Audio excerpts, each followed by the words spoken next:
Olá, pessoal! Hoje vamos investigar o que nós precisamos conhecer de matemática para compreendermos esse curso de regressão estatística. Eu citei no final da aula anterior que, caso você já queira partir para as técnicas de regressão, são 3 vídeos sobre revisão, sobre investigar o que a gente precisa saber de matemática, probabilidade e de estatística. Mas se você quiser avançar e seguir em frente, não tem problema. Mas eu recomendo que fique, porque para saber do que a gente fala, quais são os objetos e compreender se você conhece ou não conhece. Se você tiver qualquer dificuldade no tema, vale a pena escrever alguma mensagem aí, enfim, porque nós entendemos essas matemáticas como pré-requisitos. Mas eu vou fazer uma apresentação com calma desses objetos. Aqui eu estou pensando em ferramentas básicas. Quando eu digo algo referente à base, eu não estou dizendo que ele é fácil ou algo nesse sentido. Eu só quero dizer que ele forma o fundamento do que vai ser utilizado depois. Não é um curso introdutório de estatística, de matemática, enfim. Então, é, já comentei, né? Se tiver dificuldade em qualquer um desses temas, não hesite. Busque ajuda, tá? Mesmo assim, não desista de avançar os seus estudos. Esses temas, embora sejam pré-requisitos, eles também não são impeditivos para você aprender regressão. O que ele é impeditivo é de você compreender o porquê que a regressão funciona desse jeito e de você ter um conhecimento mais estruturado, mais significativo de por que isso tudo funciona. Mas não é um impeditivo de você saber programar em Python, saber interpretar, enfim. Você vai aprender coisas no curso mesmo assim. Vamos em frente, sem mais delongas? Então, em várias expressões de estatística que vão aparecer aqui, nós vamos precisar resumir uma soma que envolve uma grande parcela de termos. Por exemplo, mesmo quando a gente precisa operar a média, que tem algumas poucas observações, a expressão de média já fica muito grande, é difícil você escrever. E o matemático até diria assim, que a forma de escrever não está elegante. Então, para simplificar, nós usamos o somatório. E qual que é a proposta aqui? É que nós escrevemos somatório da seguinte forma. Então, esse aqui é o somatório de n termos, i igual a 1 até n, que pode ser escrito da seguinte forma: ó, x1 mais x2 mais x3, e você soma n parcelas, sendo a última xn. Então, n aqui representa a quantidade de termos de uma sequência. Uma sequência, por exemplo, xi. E aí, perfeito. O que acontece é que existem algumas propriedades de operatórios que são relevantes. Por exemplo, o que acontece quando você soma uma sequência que é constante? Isto é, o que significa fazer uma soma de n parcelas que representam todas o mesmo valor, i igual a 1 até n. Se cada parcela é c, o que você faz é somar c, somar c, somar c e assim por diante, n vezes. Você precisa observar que na prática nós temos n parcelas de c. Então isso aqui fica nc. Outra propriedade que vale a pena a gente analisar é o caso do que ocorre quando nós somamos o seguinte tipo, ó, somatório de igual a n, são n parcelas, de c vezes um xi qualquer. Note que pela expressão de somatório, isso é c vezes x1 mais c vezes x2 e vai embora até a última parcela, que é c vezes xn. Horas, isso aqui é a mesma coisa que c que multiplica x1 mais x2 mais xn, ou se você quiser resumir, como c vezes o somatório de igual a 1 até n de xi.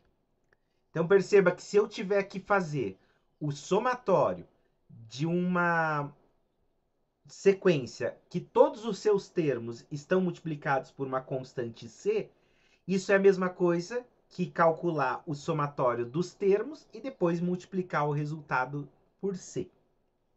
Outra coisa interessante que acontece é quando nós temos que fazer o seguinte cálculo, que é a combinação linear de dois somatórios, de duas sequências, xi e yi, de n parcelas. O que a gente pode escrever nesse caso?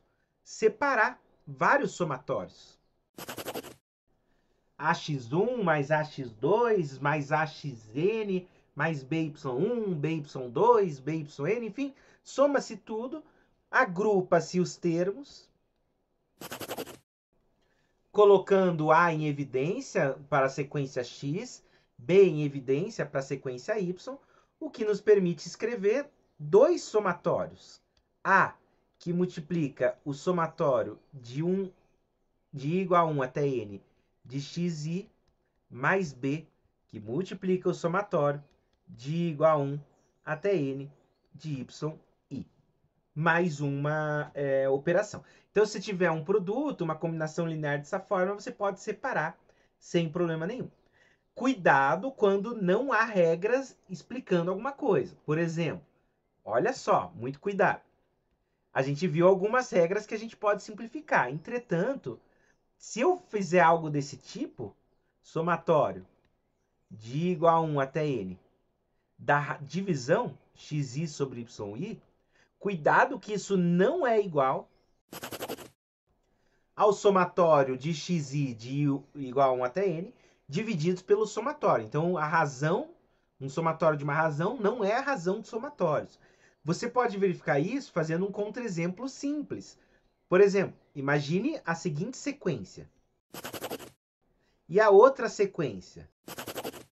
O que significa, nesse caso, o somatório de I igual a 1? São dois termos, 2 de xi sobre yi. Significa fazer 2 sobre 1 mais 4 sobre 2. Isso dá 1 mais 2, portanto dá 3. Agora, cuidado. Fazer o somatório de xi divididos pelo somatório de yi, isso vai ficar 2 mais 4, divididos por 1 mais 2. Então, isso dá 6 divididos por 3, que é 2. Não é a mesma coisa. Basta um contra-exemplo para você ver que se você fizer uma propriedade dessa, já vai dar tudo errado. Então, a primeira condição que a gente analisa é o somatório. O somatório é uma forma de condensar uma expressão de soma de sequência de parcelas, e você pode usar algumas propriedades para simplificar até mesmo alguns resultados que a gente vê. Legal. Qual é o próximo tema que a gente precisa trabalhar em matemática, que a gente precisa conhecer? Precisamos conhecer algumas funções. Nesse caso, vamos se lembrar do que são as funções lineares. O que é uma função, que eu já citei nas aulas anteriores, e uma função linear. Tá? Então, você talvez tenha percebido, né, no começo do curso, que a gente encontrou, que nós gostaríamos de encontrar uma função que relaciona duas ou mais variáveis, né? E para a gente conseguir interpretar, a base é a interpretação do caso linear quando temos duas variáveis correlacionadas, que é x e y. Então, uma função linear de x e y é uma função que tem essa cara, ó, beta 0 mais beta 1 vezes x. Beta são os parâmetros que nós costumamos chamar de coeficientes. Beta 0, o coeficiente linear, cuja interpretação é a posição com que o gráfico da função corta o eixo y, afinal, é o valor de y quando x é 0. E o beta 1 é o coeficiente angular, que nos dá a taxa de variação.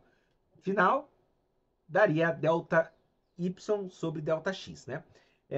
Delta x sobre delta y. Então, o beta 1 é o coeficiente angular e nos dá as taxas de variações. Vamos fazer um exemplo, mas antes disso, um parênteses, né?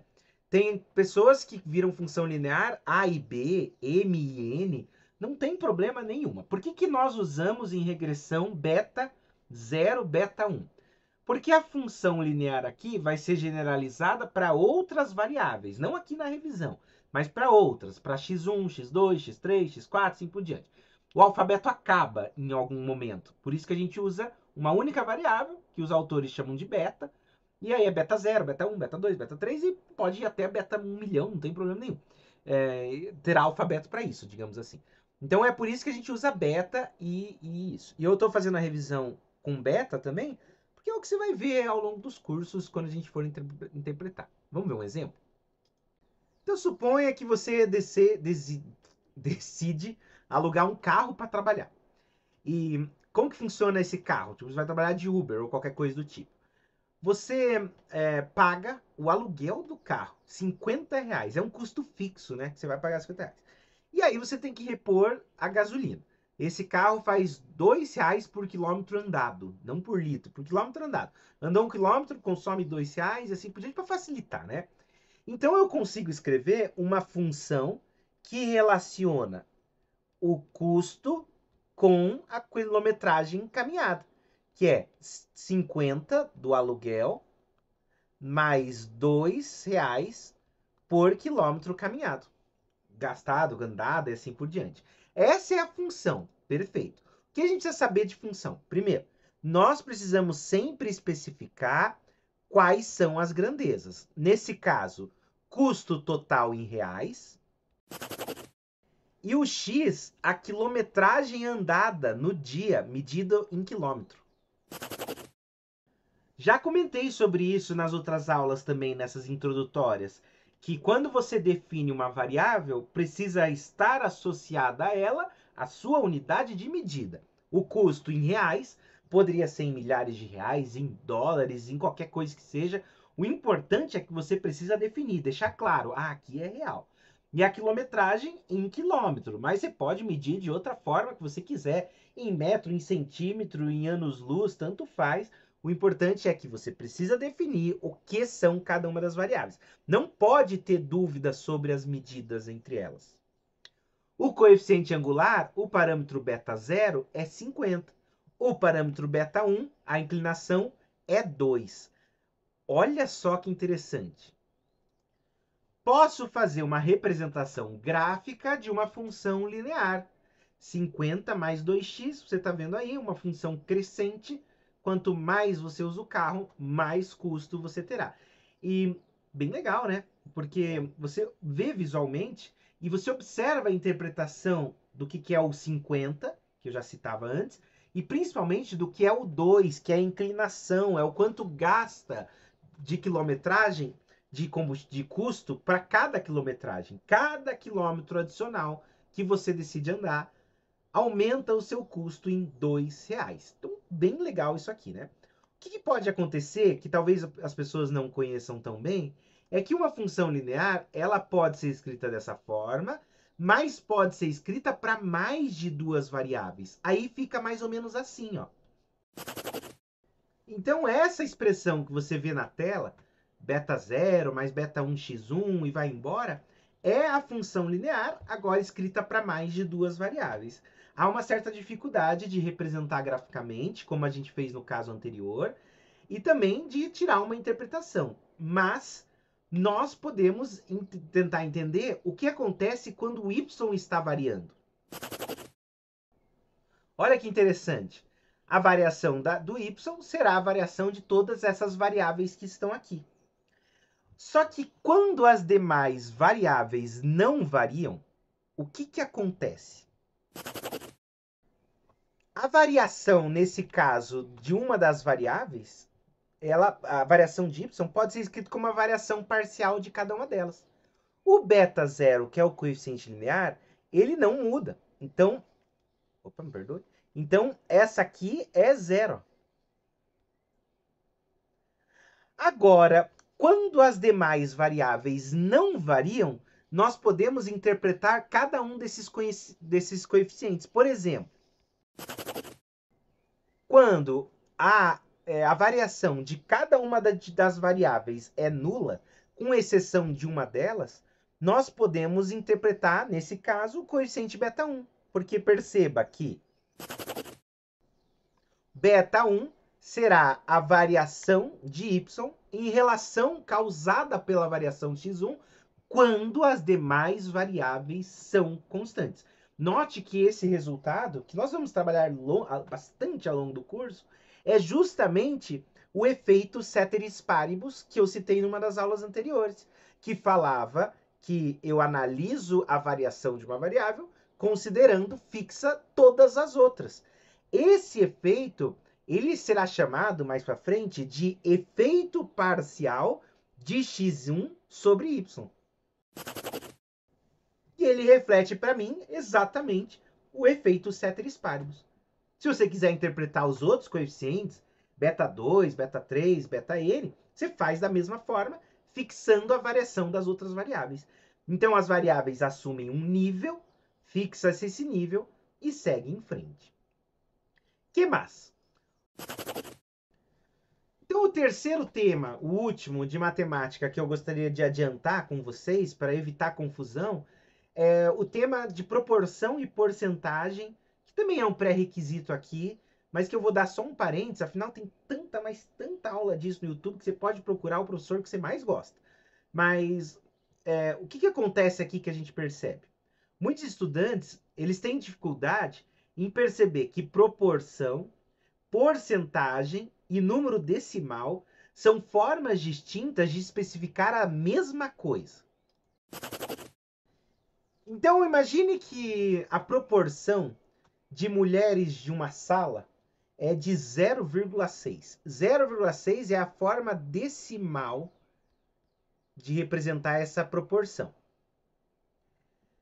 O que isso significa, basicamente? Que a cada 100 pessoas na sala, por exemplo, 60 são mulheres. Ou, em outras palavras, 60% são mulheres. Essas três formas são formas diferentes de fazer o mesmo conceito.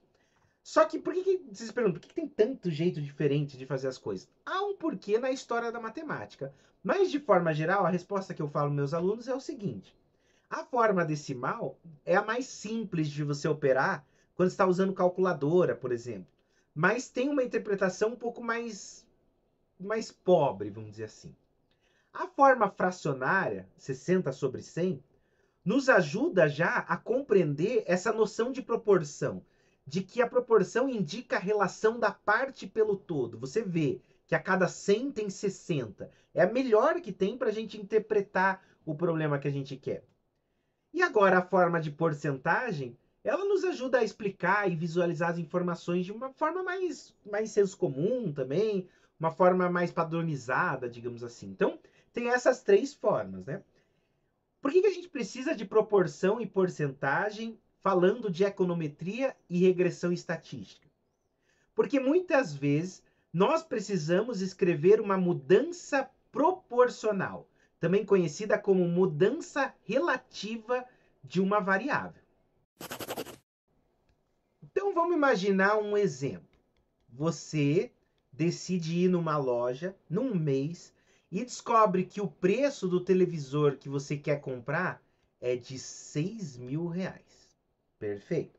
No mês seguinte você leva um susto. Agora ele custa R$6.600. Quais são as observações que eu tenho aqui? A primeira observação é de 6.000. A segunda observação é de 6.600.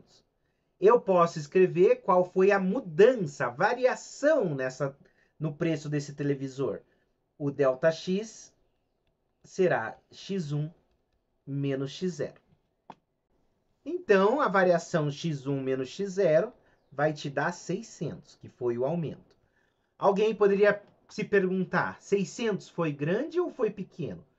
Conseguimos avaliar porque nós sabemos o preço do produto antes. Ele custava R$6.000. Então, a gente consegue avaliar se ele é grande. Mas, na prática, o que nossa cabeça está fazendo é comparar os 600 com os R$6.000 para chegar numa razão de 0,10 ou 10%. Portanto, o aumento foi de 10%. Agora, se fosse um outro produto, como um livro que custava R$ 2.000, desculpa, que livro mais caro, R$ 200, e ele passa a custar agora 800. Ele aumentou também R$ 600. Podemos dizer que o aumento agora foi gigantesco, não é?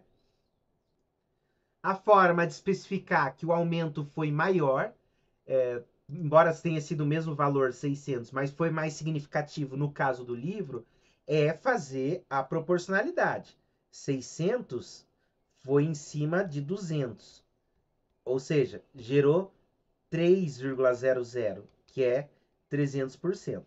Então, nós escrevemos mudanças proporcionais para você conseguir avaliar se o crescimento foi grande ou foi pequeno. O número absoluto, que nós chamamos, o aumento de 600, ele não serve muito bem para avaliar isso se eu não souber a partir do que eu estou me baseando. Isso vai ser importantíssimo lá na frente, quando nós entendermos as unidades de medida que precisam ser adotadas numa regressão para eu conseguir comparar variáveis diferentes.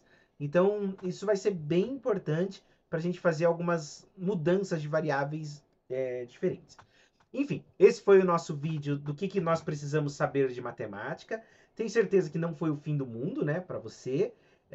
Espero que você tenha gostado. Agora, vamos ver o que precisamos saber de probabilidade e o que precisamos saber de estatística. Mas, se você está firme comigo, você está comentando aí embaixo, né? Falando um salve, dando uma curtida, se inscrevendo no canal. Eu tô gostando tanto que é a primeira vez no canal que eu tô gravando vídeo todos os dias. Um vídeo por dia. Então, obrigado aí pelo apoio. Vamos em frente. Quero te conhecer, por isso que você comenta aqui embaixo, tá bom? Um abraço, tchau.